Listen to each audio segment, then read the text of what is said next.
Events are spiraling out of control. Here with the solo wargaming guide. Since the last time we sat down, we had a couple of battles that we fought through. The first was the Battle of Blagton Road. Now, for those of you that aren't aware, if you're wondering where this came from, we didn't run this battle on the channel using Chainmail as we typically do. This was run over on Jim Ozarski's channel using Dragon Rampant, and it was basically a smash 'em up and bust 'em up. And Jim was kind enough to run this battle for me. And, you know, all in all, it was a Broman victory. The Bromans did have a 3-2 advantage in this one. But the Nashers did manage to escape with, you know, about 1,200 effectives. So they are still roaming around out there in the western Broman territory on that same day. Now, that happened on July 12th. You did see the Battle of Watchtower Hill on July 11th, in which the Bromans had an even better time of things. It was a total wipe. All of the orcs were either killed or captured, and that is right there at Watchtower Hill. So where we left things last time was kind of... It looks like the Bromans are going to succeed in their mission to recover the girdle of Vince McMaximus over here at Watchtower Hill. Now, when I said things are spiraling out of control, that's because Pink Phantom himself, and you'll remember we fought a battle of Pink Phantom Hills right over here. I think it was the first actual battle of the campaign. That fella decided he wanted to know exactly what was going on here in Watchtower Hill. I'll put a link to the description for both Jim Ozarski's Battle of Blagton Road and Pink Phantom's delve into this tower. Now, he kind of surprised me and said, hey, guess what? I did it. Took about 20 minutes. Got a fun little mini game for doing that delve. And as a result of his running that, on the same day as the Battle of Blagton Road, Sir Dude looted the tomb of Vince McMaximus. He lost a total of 64 men. It took all day long, but they managed to pull out wagon loads of loot. Look, it's basically 115,000 gold pieces worth of loot. Now, we run into that perennial and wonderful example of the complications of using encumbrance in D&D and how they inspire adventure. Because if we take a look at the campaign status, the first thing we notice is that the Emperor's own army has chased off the Nashers. Now, the Nashers with 1,200 soldiers are still a going concern.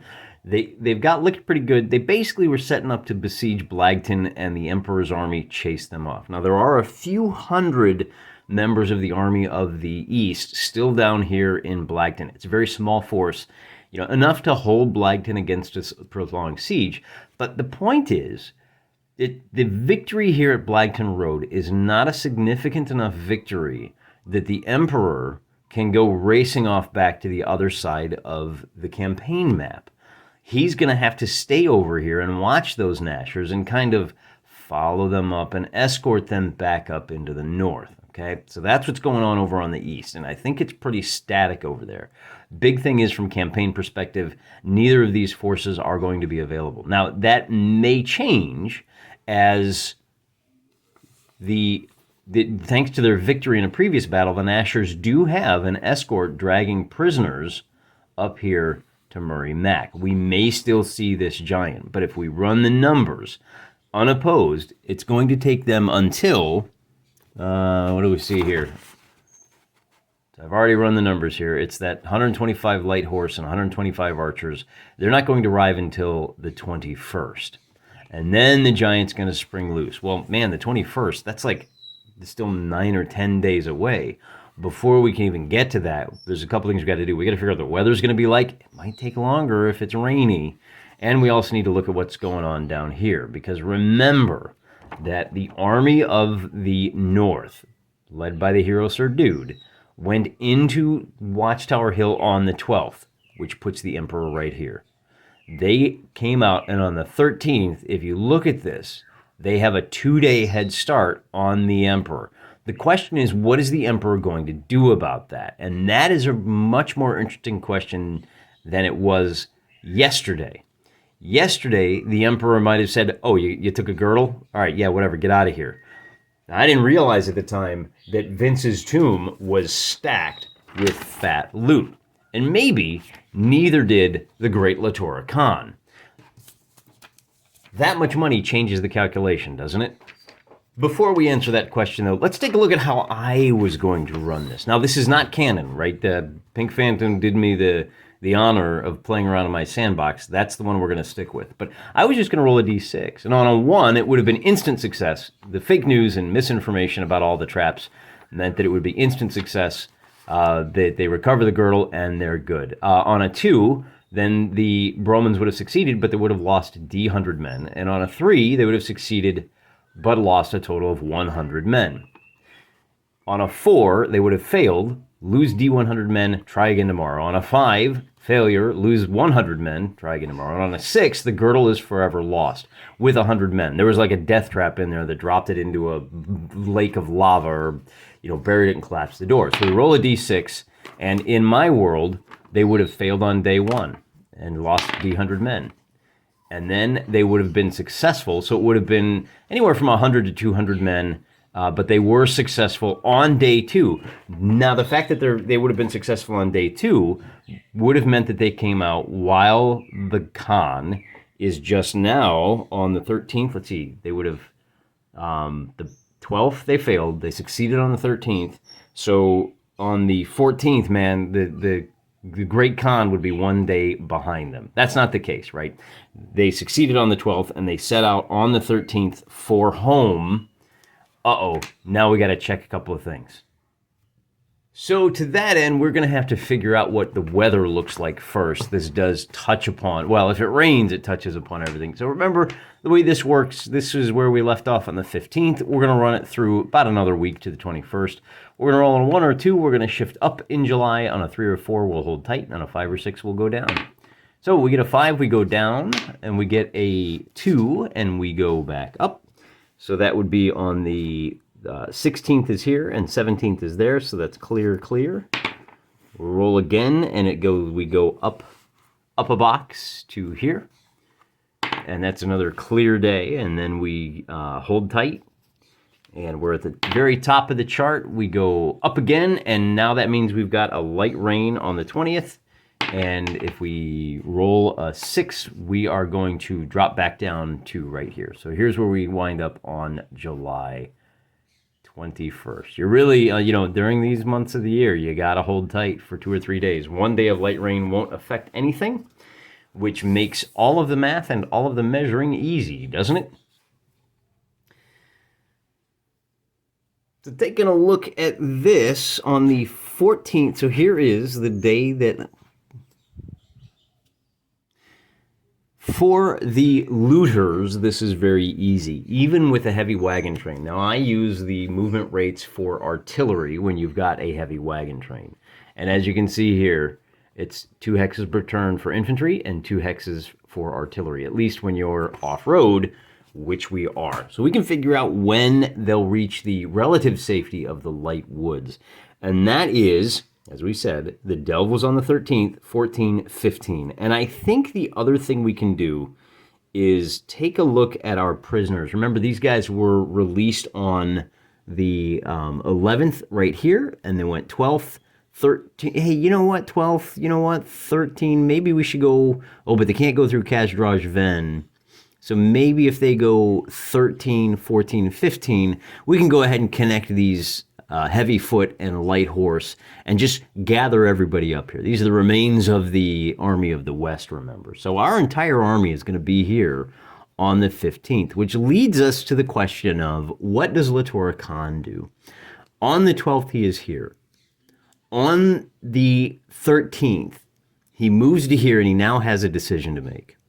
He is several days behind the enemy. And if we take a look at his army roster, if we look at the army of the Khan, what we find is 2,200 heavy foot, 600 armored foot, and 1,000 heavy horse. These foot troops are moving at the same speed as the army of the North, meaning they'll never catch them.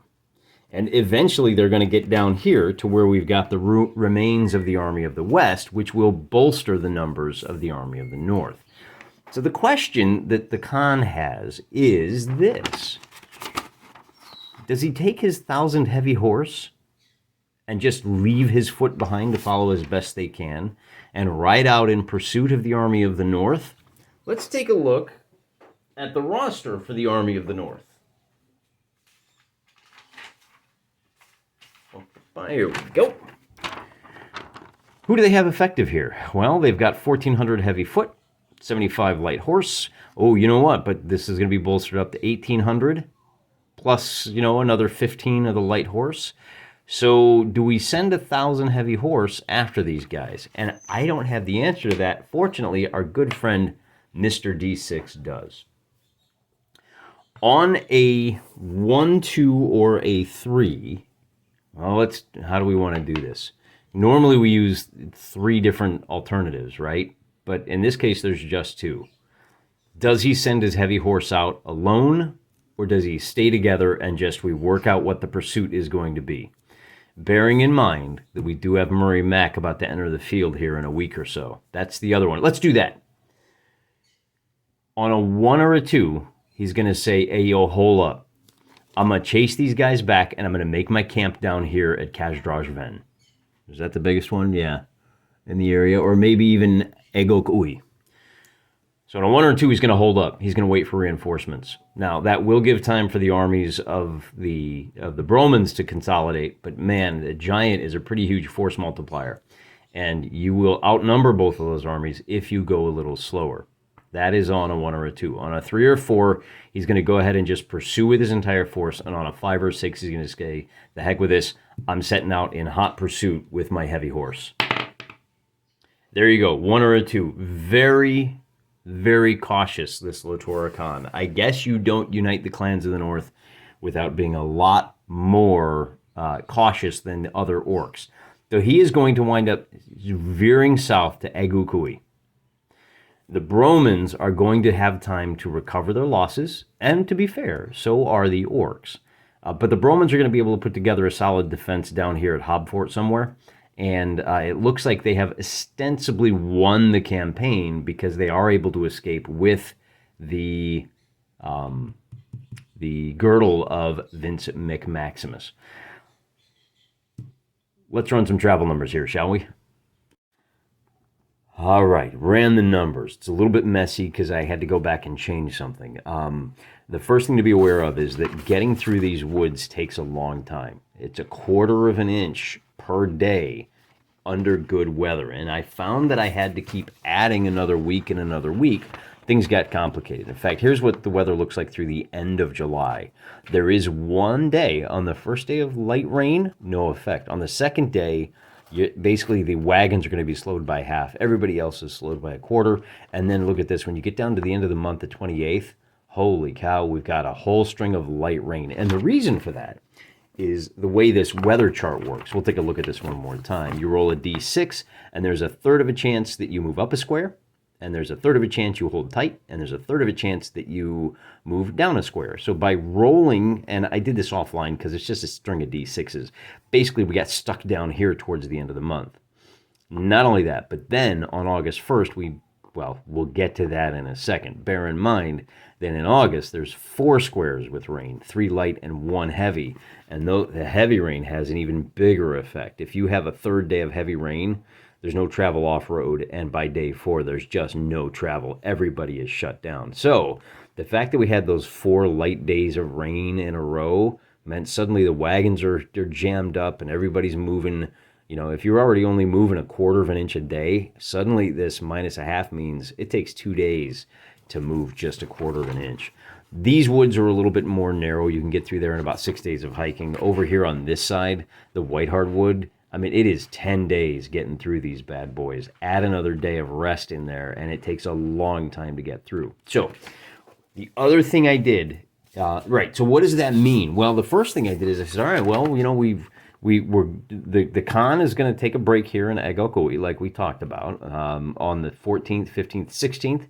He'll rest there on the 17th and then set out. 18, 19, 20 to cross the river, 21 to get to these woods, and then he slowly crawls across the woods. Again, with the rain on the 25th, he comes out on the 28th. Now, for their part, what I did is I've combined the armies of the North and the West rendezvous here in Hobfort on the 25th. Another 3 days of relatively clear sailing means that they can send the loot down to here. I'm assuming that they've given the girdle to a fast rider who is going to be able to make it to Broholm without any problems, right? A trusted messenger, a band of, 4 good buddies, an adventuring party gets to Broholm. The girdle is safe at Broholm, but you've still got 100,000 plus gold pieces stuck on these wagons right here. And man, there's a real chance that the Khan could get down there and get the loot. Look at all these prisoners that the orcs are that the humans are holding down here too. I'm thinking even if he can't get the loot, Khan's got to try and save these guys. He's got to try and get down to Heaving Ford. Problem is he's got the combined remnants of the North and West. So let's put the map aside for a second and look at what combining all of these forces does. Of course, Latora Khan has yet to be blooded. He's let everybody else do his fighting for him. He still has his 3,800-man army. Looking across the field to Hobfort, he is going to be opposed by a smaller force led by Sir Dude. And then you're looking at, what is this, 22, 29. It's about 3,000. So 3,000 to 3,800. Slight advantage to Latora Khan, particularly because he's got all those heavy horse. But this ain't nothing. This ain't nothing to sneeze at. And they're going to be fighting on the defensive. So bear that in mind. What's going to happen here? Well, I'm assuming that we need to figure out what the Khan is going to do. Okay? Over on the other side of the map. Now, I originally said, the giant is loose. We have released the giant. He's going to run down here and help. Well, wait a minute. You got to stop and think about this, guys. Why would the Nashers, who captured prisoners in Nasher territory, send Murray Mac over here to these filthy orcs that live on the western side of the upper Sunderland River? Heck no. They're going to point him down south. Hey, you got to come down here. And what that does is, and if we run the numbers, I'm assuming Murray Mac, he's a giant.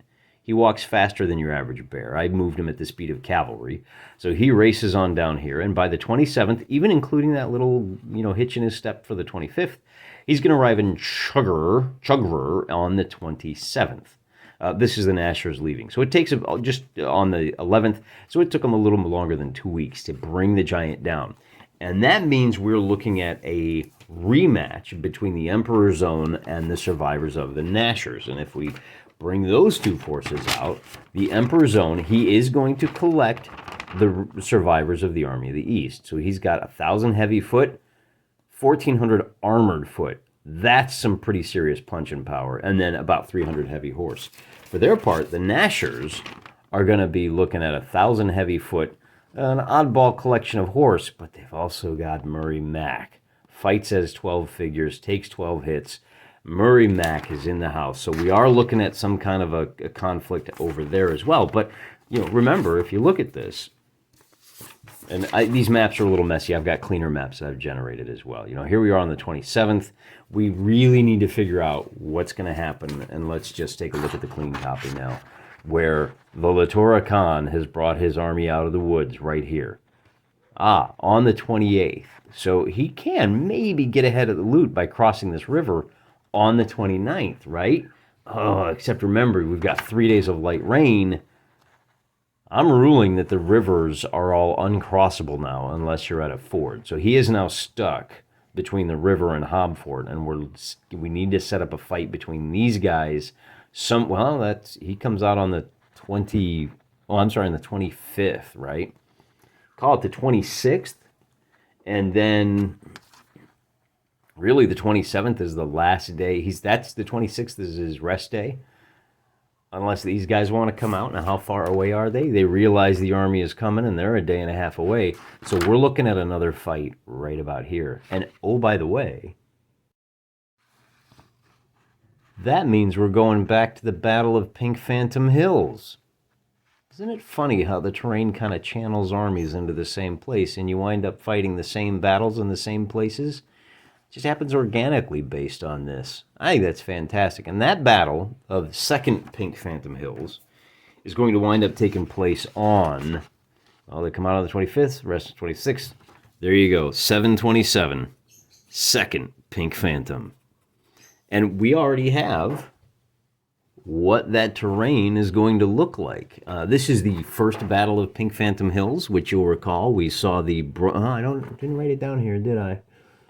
General Martin met Warlord Garns. I think these are the orcs up here coming down, and here's our general. So this is the exact terrain, the Bromans down here in this corner, that we're going to use. What we'll do is let's go ahead and decide what the actual and this here is the Godspring River.